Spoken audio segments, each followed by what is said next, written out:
بهذا الفيديو رح نورجيكم كيف بدنا نسحب صدر الجرش. خليكم معنا. اول شيء بدنا نسحب الجناح هيك كده، شايفين؟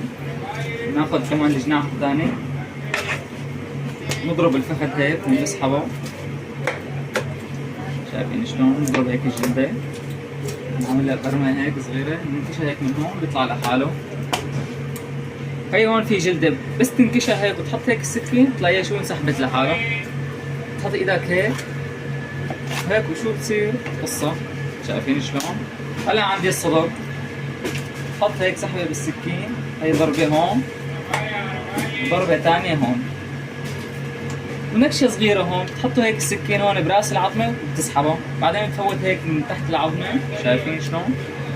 بعدين من تحت الفتيلة بتنكشها هيك براس السكين، بتعملها ضربة هيك وضربة هيك، وهيك بيطلع